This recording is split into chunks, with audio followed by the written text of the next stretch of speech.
Boys, we're right. G'day, boy. How are we? Good. I'm excited, mate. I'm excited. Pumped up. First MoMENtum call in our new group. How are we feeling? Good, mate. I'm loving the new office. Exciting. How's the isolation life treating you? Mate, eating a lot more. Enjoying the simple things in life. Like taking the bin out and things like that. It's exciting. Yeah, good, mate. Blakey, how you going? Yeah, good. It's has its moments, but all good. Other than that, And the whole of my week is chatting to you boys. It's Oh, mate, we've been chewing each other's ears off, haven't we? Boys, why don't we start with you, Blakey, and kind of let everyone know a little bit about yourself, kind of how you got to where you are now, your background, and just give us a full introduction. yeah. So background-wise, was a personal trainer for 16, 17 years, and probably the last 3 years of that started to kind of feel that I wanted to have more of an impact on other people other than sets, reps, steamed chicken and broccoli, and also to start to understand myself better. There were a whole bunch of areas of my life that kind of weren't really working for me, and in my head I just thought it was a case of like push through. What I kind of came to realize was that I had zero awareness, like as close to zero awareness as you could possibly have. I'm just playing out a whole bunch of patterns that were formed in my early years and weren't working for me at all. So I then went and studied NLP, and that was probably in conjunction, the timing of that. What's NLP? Neuro-linguistic programming, which is a kind of, I won't put it in the same category as psychology, but understanding the brain essentially and understanding how we as humans work. And off the back of that, started to be able to kind of see myself differently, see the world differently, and start to kind of work through my stuff and make some changes. So that was that. And then off the, as the fitness space, although I still love it from a professional point of view, started to die within me, I've been looking to transition out of that. And that's obviously when, I reached out to Jay and spoke about this idea. And I think he was in Sri Lanka at the time. And living the life. And I think I might have even said to Jay on that first call, I think I might have another bloke be, deals. And that's how this kind of originally was formed. So that's my snapshot. Yeah. Who's doing it? Yeah, exactly right. You and I had no idea who we were. Nah. How would you have described yourself pre the NLP, pre the awareness piece? Like, how would other people have described you? How would you have described yourself? Oh, very much like a unconscious, egotistical warrior, and warrior being a good trait, but in an unconscious way, it's not necessarily a good trait. And what that means is literally just head down, try to force your way through to what I deemed success, which is very different to how I see success now, but also can completely empathize with the majority of blokes who would have this desirable outcome of what society has deemed successful. And I was chasing the same rabbit and the same carrot.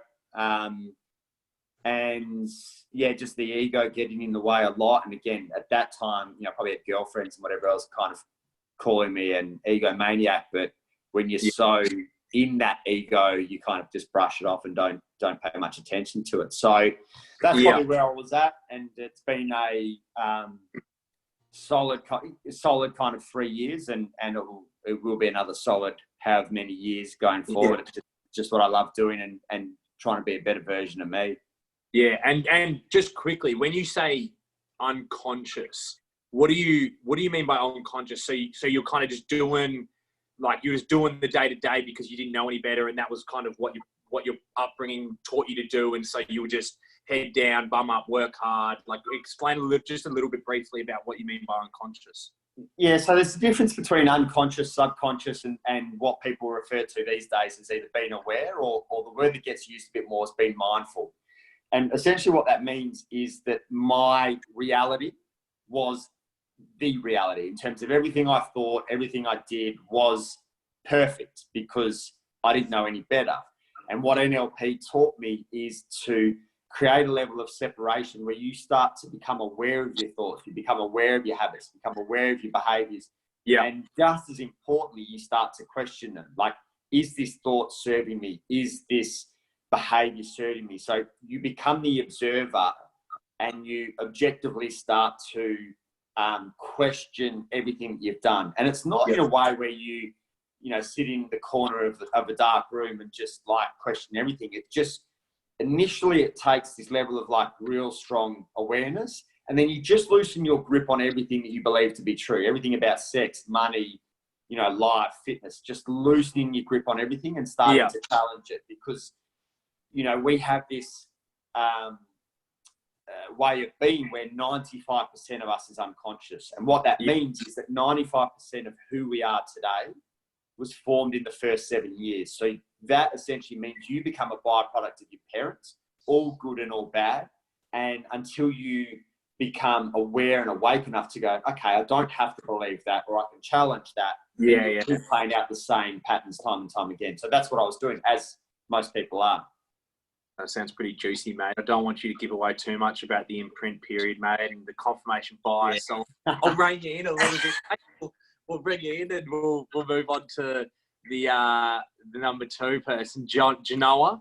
Doesn't like being called Joey, which I found out actually not really the hard way. Blake was calling you Joey a bunch, and I actually came in, we didn't know you, started calling you Joey, and then I was like, do you actually like being called Joey? And you're like, actually, no, I don't. So, Janoah, make sure everyone calls him Janoah.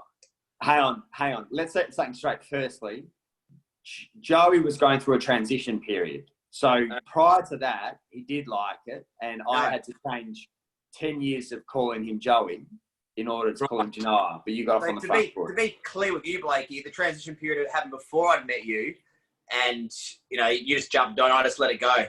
It's one of those things. Seems like you need to loosen your grip there on your belief, Blake, a little bit. I'll take that. I'll take that. Good. Mate, your awareness is evolving as we go, It's slowly, legs getting peeled back, bro. Mate, Janoah, tell us about yourself. Tell us about your background, mate. So, I initially wasn't looking at this as an idea initially until it was kind of thrown at me after chatting with Blakey. So, a similar sort of experience of going through life, thinking as a bloke I had to have my shit together, and kind of thinking, almost convincing myself that I did have my shit together. Yeah. And I was very pig-headed, but also was dealing with shit that I thought was normal as a bloke, like to be so anxious you wanted to vomit, before going on a date or things like that, right? And these were things I just thought you had to push through as a bloke. Mm-hmm. And so I just dealt with this stuff, but also me being very skeptical, and I was, working sort of for a while in corporate and then sort of in sales management. So I was very much about, money, girls, which is fine, but also not open to anything else, any other ways of looking at things. And so it was by luck that for me, the opportunity was when I learned to meditate, which is what finally opened my eyes up. And again, a similar piece was around awareness. It's like, being like this isn't normal. You can perform better. You can carry yourself better. You can operate intellectually differently. You can socially with girls, whatever it might be. And I was like, and because you weren't born into the meditation space, were you? Like you were against it, correct? Fuck oath. I was like, piss off with your weird woo-woo shit. Like, not into it. And so I was very much, I looked at it from a position of performance and Western science as opposed to trust, the Indian guru, which is still how I operate.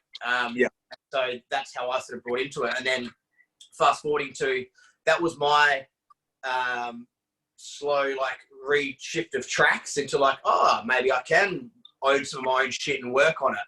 And, obviously Blake and I have been mates for years and we started chatting a bit about, you know, being blokes in the world, and realised that, you know, we were some of the lucky guys who, you know, fallen into, you know, knowing people that had ideas around better ways to do things, or here's some interesting knowledge, or read this book, you know. And I was like, oh, and we sort of thought about it. We started chatting about, you know, how difficult it was, you know, trying to navigate the world of being a bloke and a man. And we're like, oh, imagine if we had some of the shit we knew now before. Yeah. Would have made life so much better and easier, right? So, and that's what we started talking about, saying, I mean, by no means do we have our shit together. We're still, you know, working through it, and that's a constant process, right? But it's like, well, imagine if we could just share a bit of what we know and bring in other people who know some stuff as well, and create like a hub of that knowledge to sort of pass on. So that's kind of, we started chatting about it. I was literally in Sri Lanka. He's like, oh mate, I've got this guy, Dylan Roos. I'm like, Dylan, mate, I don't know about this guy. I'm surprised you hadn't heard of me. It's no, obviously ego's not part of Roos. And so we and that was how it all came about. But I had this, you know, gut feeling that we end up doing a chat like this, and I was like, this feels good. Let's do it. I think I was eating a bacon and egg roll and walking around with a coffee, like soy latte. Soy latte, soy latte. Yeah. Oh no, mate. Yeah, I find it super interesting that you transitioned, like, probably from one end of the spectrum to the other end, in terms of you were really against the meditation. You didn't see it as no point to it. It's all fake. To transitioning into you're now a meditation teacher, and you now encourage people. You do it daily, and I know you do it twice a day, every day for the past 7 years. Correct? Yeah, and you've been teaching for the past 2, right? Yeah, it's almost 3 now. Yeah. Yeah, and you were in corporate. You were in corporate before in alcohol sales, so you did a full straighty 180. Yeah, I did. Well, yes and no. I mean, I was doing both at the same time, and one of the things that I wanted to make clear about was that I didn't suddenly become this purist. But I was like, oh, I've found myself, guys. Like, come follow me over here, my little mushroom cloud, and, you know, ride my mat. You didn't want to become a guru. Yeah, you know. So still trying to remain a little bit relevant. Yeah. I remember that phone call so vividly, and I was obviously previously kind of working in the men's space with Dad, and we were running events in Melbourne for leaders around wellness and leadership, and Blake came to one. I was actually in LA. You came to the breakfast, I think, Blakey, where we had Shelley Laslett in, and so I was I was working in the space, and my background prior to doing all this work was like, I'm obviously a bit younger than you boys, and so I was very like floating around, didn't know what I was doing. I was in real estate marketing. I was in America for 3 months working in construction because my grandparents live over there. My mum's American, and I was very much floating until I started working in this space with Dad, and then I was like, cool, this is what I want to do. I was, an accredited health coach. Last year, I went and did my NLP practitioner course as well over in LA, and that's why I missed one of the events that Blake came into. And I think it was from then, Blakey, that the conversation first started. And it was like, mate, we need to do something. We need to do something. We need to do something. It was back then. It was kind of that one of those things that your mate calls you up and says, we need to go open up a bar, and you're like, yeah, let's go open up a bar, but it never gets done. And that's kind of how I thought it was going to go until I think we jumped on an Instagram Live. We did an Instagram Live together, and then from there, conversation where the 3 of us jumped on and hashed out, cool, let's do MoMENtum. Or we didn't even know what it was called at that stage. Let's do an event. We were like, let's do an event. And 2 months later, or 6 weeks later, held our first event up in Sydney last year in November, which we sold out. Obviously, you guys know we sold out, and some of the guys in the group would have been there, and we had so much fun with it. We were able to give what the feedback told us was a lot of value to the guys and girls that were there, because having those females at our first event and the second event in Melbourne this year is so important to the conversation around men's performance, men's health, because without 50% of the coin also on the same page, it's pretty difficult to work forward and progress forward as men when we don't have our partners there or the important women in our lives supporting that journey as we try to, as our hashtag is, be a better man. It's pretty difficult, hey? So how did you guys find the events? I mean, I loved them. I think, mate, yeah, they were brilliant. I think the big thing that we saw, which kind of brought us together, was obviously an interest in men's performance and men's mental health, and we're probably more aligned the performance, and as a byproduct, the mental health improves. Yeah. The thing that really stands out is that we see ourselves as the majority, albeit we are very different, but we see ourselves in the majority, and in that majority are very few options for blokes to turn to. And, you know, we want to stay relevant and relatable the whole time. And we also want to make our...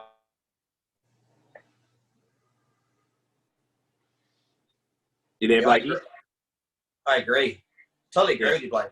You reckon? Yeah. Really, really good, Blake. Yeah. Actually, you get a picture of that Muppet and put it next to him right now. Oh no, we've lost him. Do you want to continue on essentially what he was saying, Jay? Yeah, so I mean, for us, you know, it's why what MoMENtum more so is about is for us coming together and, you know, sharing via whether it's, you know, online or workshops or, you know, doing some, you know, articles and videos and sharing knowledge and skills that we've researched or got guys in to share with us to help us perform better as blokes, right? And that's the real simplistic version of it. Exactly sort of, right. Yeah, there's nothing we don't want to get to, you know, not just yet, you know, go to the jungle and, you know, get the shirts off and go. We'll take our shirts off and bang on our chest next year. But that's, I mean, essentially, and that's a great leeway into what we wanted to talk about next, which is, so what is MoMENtum? What are we trying to do here? Why are these guys in this group right now listening to us speak? And essentially, you know, we are a network, a community that help men work on their performance within their personal, professional, and social lives. Essentially, the overarching themes for what we do is in that space, and we help men, no matter where you are on the spectrum. If you're 9 out of 10 and you're absolutely killing life, it's our hope and our goal that we can get you from 9 out of 10 to a 9.5 out of 10. And if you're a 6 out of 10, our hope is to get you to that 8, that 9, and essentially that is what MoMENtum is, isn't it, Jay? Yeah. So one thing I'd love to hear about, sort of, for you, as I think is important, is your little papa. So what were some of the things, you know, for you, sort of growing up, that you battled with?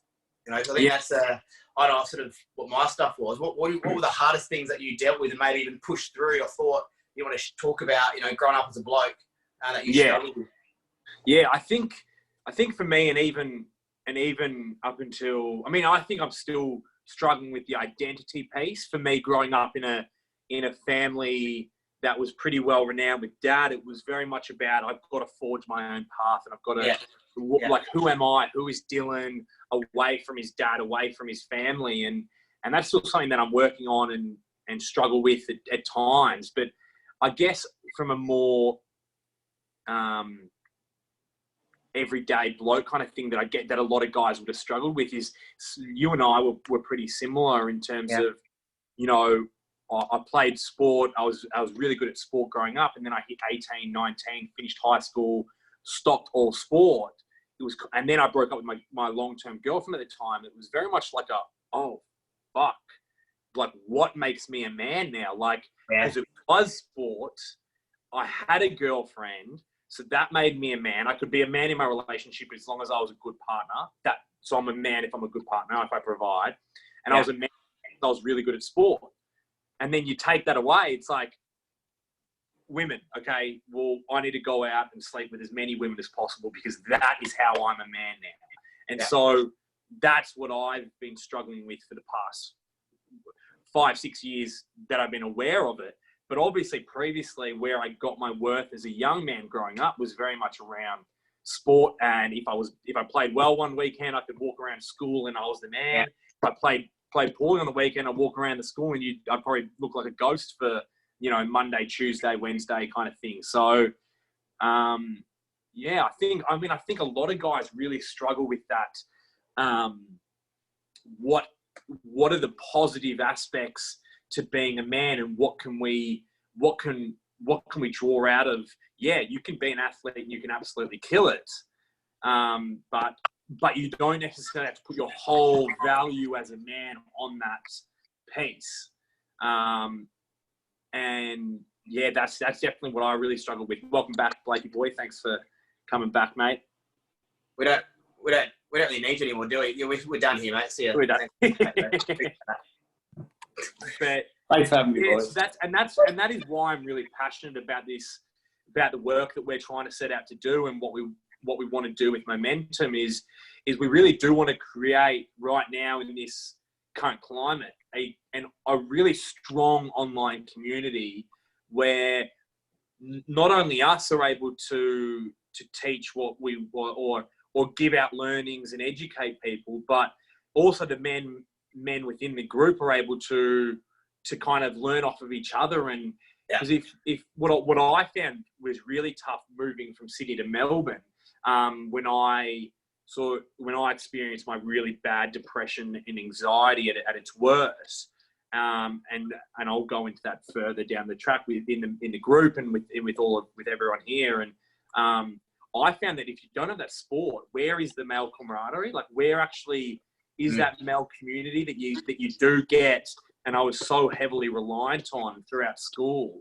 You miss that out. And then when I moved from Sydney to Melbourne, I had no mates. It was like, oh, fuck, I need some connection here. I need some love for some guys. And that's essentially why I'm so passionate about mental health, but men's health and men's performance and men's connection, and like all things just like how can I perform better? How can I be a little bit better than I was yesterday?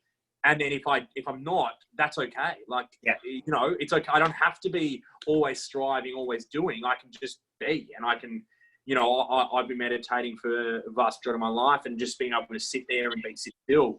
So it's such an incredible tool that I've relied on time and time again, and helped out a few of my mates when they're in the shit too, and they heavily rely on their meditation practice too. So it's definitely, like, for all of us, also a bit of self-interest in this, right? Even, it's like now, like, because it's all, if you're just by yourself trying to change shit and whatever, it's hard. How good is it when we, jump on a call together and call each other out and muck around and be like, Blake, mate, you're an idiot, like, rah, this and that, put your head in, like, I didn't actually realise until we started doing this how much I craved it. Yeah, absolutely. It's amazing. Blakey was talking about some of the things before you decided to go have a quick bite to eat. We're just chatting a little bit about what were some of the biggest, struggles, growing up? Like, what did you struggle with the most as a bloke? Well, mate, I think for me, it was, like, I had a pretty interesting childhood, and from my understanding in many ways, is no one else in my world had that. And it makes it hard when you experience what you experience at home to not be able to share that at school. And it's not really, at that age, it's probably not really something you share, but you might even feel comfort in knowing that someone else is experiencing something similar. And for them to all have, healthy upbringing, so to speak, and families that are still somewhat together, and for mine to be the polar opposite, created a level of disconnection very early on. And I probably always felt, at different stages of my life, probably always felt, slightly different based on different circumstances and whatever it may be. And, you know, that connection piece when you're younger, you know, is a struggle. But also, I think, you know, even looking at it now as a 35-year-old, is there's not a very clear blueprint of one, how to get help, two, that you might need help. And that's one of the things for a lot of these guys of like, they're like, oh, something doesn't feel right. They can't like put their finger on exactly what it is. And three, you know, from a role model and a mentor point of view, that's not really clear. And that's, you know, I never really had a strong father figure or even strong male role models other than, you know, footy coaches. And take those two things away, I probably didn't have males that I could talk to about stuff. So when you take that all away from someone, kind of left his own devices a little bit to try and find his way, but also to try and navigate himself a bit. And that's a fucking horrible spot to be when you don't have tools to know how to do that, and you don't have outlets. It's fucked. So yeah, to be able to hopefully provide some of those answers and to normalize these experiences for these guys, and to you know, set some frameworks and communities that help them feel comfortable, that they can kind of process that, understand it, and also tools to work through it, is, you know, is a game changer and something that I wish I had 10, 15 years earlier. Would have made my life fucking heaps easier. Absolutely. What was the, you touched on it a little bit before, but like what was the switch? So Janoah, what was the switch that got you to focus on your meditation and go down that route? Because from what I understand, and you know, the three of us are going to try our best to show up as vulnerable and as authentic as we possibly can. But from what I understand, Jay, when you were in your mid to late 20s, before you went as a junior, you know, you were drinking, you were out doing a lot of things, you were working as a bar manager, etc. What was the switch for you? And then Blake, what for you, being so egotistical and so unconscious, as you put it, what were those switches that made you go, you know what, I need to start working on myself? Mate, it was interesting because there's a few moments. So, you know, my early 20s was, you know, that was similar to you. Like, I grew up in high school and it was around, sport, and towards the end of it, a little bit sort of girl sort of thing. Then sport lost its identity. It was all about, I was the party boy. It was party boy and girls. And I got so fucking self-involved, and the way I treated people close to me wasn't amazing, and I would convince myself that that was okay, or, you know, that was them being a dick or whatever it might be. And so every now and then I had these moments where I was like, I'm just not feeling like I could be doing better. I didn't know what that meant. You know, I was like, oh, I don't feel quite right. Like you kind of knew, like, no one really wants to be an arsehole. You know? Yeah. You don't wake up in the morning and go, how can I be? Yeah, how can I treat the people I, you know, care about like shit, or how can I be a dick today to the people that work for me, you know, or whatever it might be. And I'd sometimes still do that. And I'd have these moments I was like, oh, this isn't quite right. But I didn't know what that meant. And I didn't know what that meant. Where do I look? What the fuck do I do? I'm just a bloke, right? So I do my thing. And there was a couple of things, was because obviously meditation was what was a flick of the switch for me. It's like slowly started pulling the lens back. What got me to that was seeing people who are deemed as normal and who are operating at a high level, who were just meditating as normal. And then I started researching like high performers, whether they were big wave surfers or the, you know, fucking Michael Jordan or CEOs, you know, Ray Dalio, whatever it was. And everyone's like, oh yeah, no, we meditate and we do this and blah, blah. Yeah. Like, oh, so, you know, the guys in the world who are operating up here, no matter, you know, Arnold Schwarzenegger, no matter what you're in, they have used meditation and do the work on themselves, and they own their shit. And they, you know, are honest and vulnerable about it, and will apologize if they fuck up. I'm like, maybe that's more about what being a man can be as well. And that was kind of, I was like, oh, okay. And then over time, it slowly shifted and shifted and shifted. And that was my evolution to be sitting here. And the kicker that got me across the line in the first place to be open and this sort of stuff. Yeah. So, what about you, Blakey? for me, what self-development or personal development in the 20s was very much that masculine, like, motivation, but like the surface level motivation of like, go hard, go home, like carry on, that comes in the health and fitness space. So I was always interested in motivation, personal development, but it was very much surface level stuff. So I'd do a whole bunch of courses and whatever else. And then a little birdie did tell me you were a little bit arrogant during that stage of your life. Someone told me, someone close to you. Is that possible? That's definitely possible. I don't know who you're referring to, but that is definitely possible. Everyone. And that ties in with, just a clusterfuck of lack of awareness, ego and everything else. Yeah. And then over the course of 3 years, I had a business in Sydney that grew from 100,000 to 200,000 to 330,000 over a 3-year period. But I barely had a cent to my name. And things had probably started to shift around that time. Had that been 5 years earlier, I would have gone, oh yeah, like I spend too much. And on the surface level, absolutely. But I wanted to understand how did I get to this position? Yeah. And little bits had started dropping of like, there's more to it than just what you deem on the surface of like, you spend too much money. Why do you spend too much money? And I've always been a why type of person. Even in my unconscious stages, I just wouldn't ask on a deeper level or ask the right questions. So I was like, fuck, like what's going on here?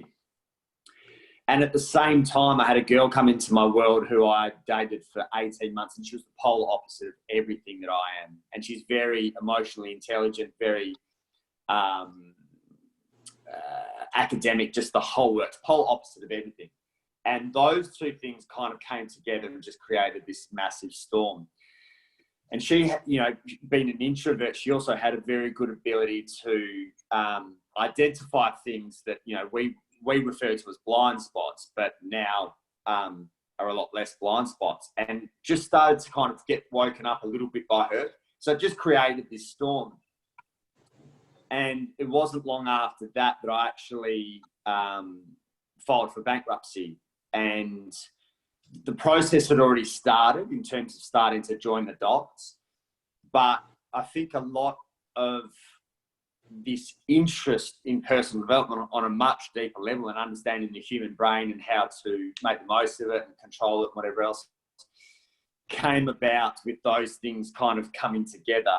And it was just a clusterfuck of those. And then, relationships and business, they often talk about kids, relationship and business being your 3 biggest wake-up calls. And most of us will see it as just pains in the arse. But if you look closely, there's opportunities for endless amounts of growth. And it was the pain in the arse girlfriend who I'm so appreciative of what she put me through, because I just, this was all the shadow side and all the stuff of myself that I wasn't prepared to lean into. And, in conjunction with the business, that was the explosion for everything kind of opening up. So that's kind of where mine stems from.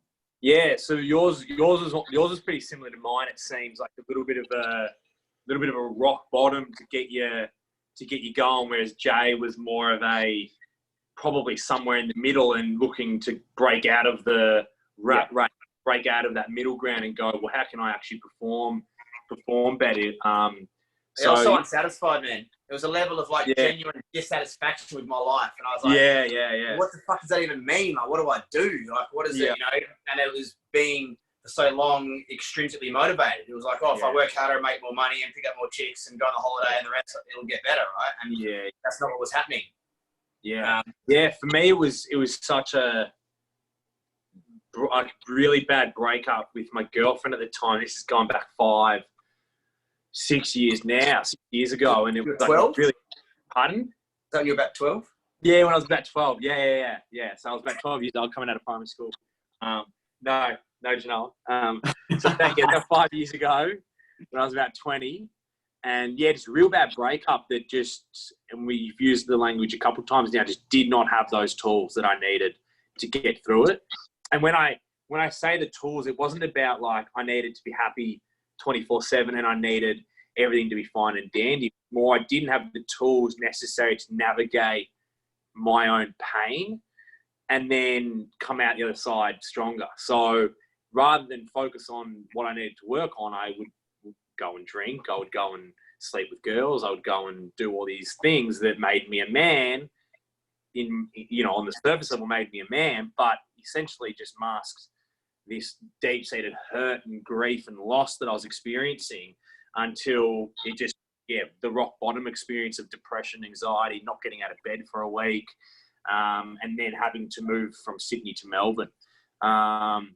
And then that just was like, bang, let's get on top of this personal development. We've mentioned a couple of times, which is essentially just the upskilling of ourselves in various lives. Because I know a lot of people think personal development's woo-woo and even personal development books, which is, it's just a load of shit. But it's really just upskilling your resume of who you are as a person. That's how I look at it. Yeah. I think we've gotten a great overview of, who we are for MoMENtum, who Janoah is, Blake and Dylan. To all the guys that have stuck with us this far, thank you so much. We really do hope that we provide as much value as we possibly can moving forward. And we want to do that in our 5 pillars that we've been working on for the past 6 months or so, that we deem really important things that men can be working on. Not necessarily they should be, but just 5 really important things that men can be working on. Moving forward, Janoah, Blake and myself, we've agreed to kind of just give out as much value as we can for free in the meantime, whilst we're in this really uncertain period of time. That's, I know the hot word at the moment is unprecedented times, but it's pretty true and factual in regards to that. So is there anything else you boys wanted to say before we kind of closed off and ended this video for our men? Well, mate, the way I see the next sort of, the next evolution of MoMENtum for us is, so what the 5 pillars are that, Ruzi mentioned are sort of meditation, mindset, motivation, muscle, masculinity. And they're pillars that we see. If we can incorporate knowledge and tools and understanding under those 5 pillars, that as a holistic approach can help you perform better in it, whether it's like, in bed with your missus, whether it's, how much you can focus at work, whatever that may be for you, but using these overarching pillars as like direction of what to sort of work on, we see that as really, really powerful. And so what we aim to do as MoMENtum is to show up and share knowledge and some videos and some content and some ideas over the next few weeks and months for you to sort of have a look at, and then evolve to a more, deliberate and comprehensive sort of membership of guys that we have sort of more focused information, more in-depth workshops and retreats for. So that's sort of the evolution of where we're heading with MoMENtum, which we're pumped about and do all the work at the back end for. Yeah. I'm excited. What about you, Big BW?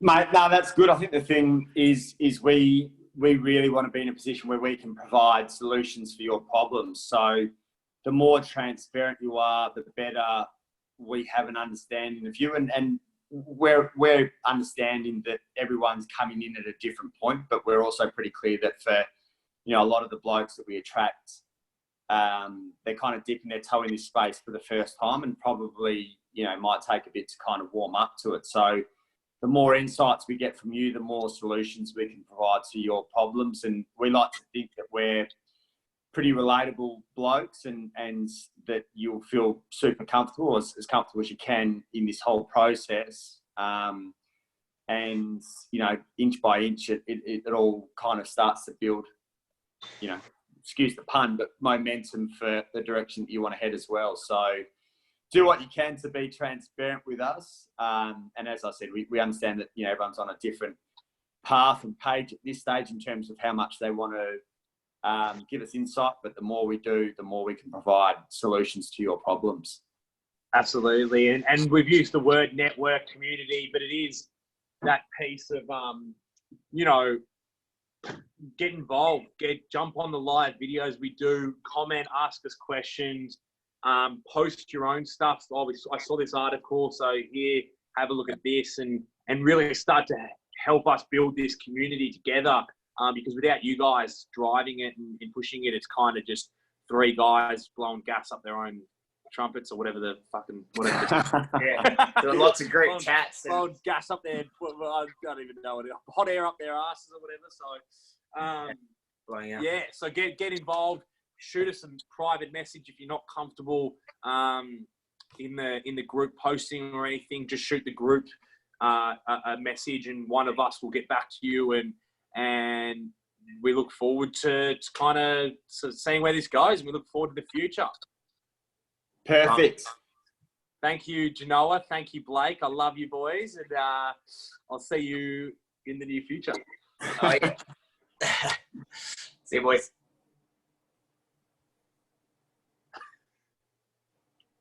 Is it done?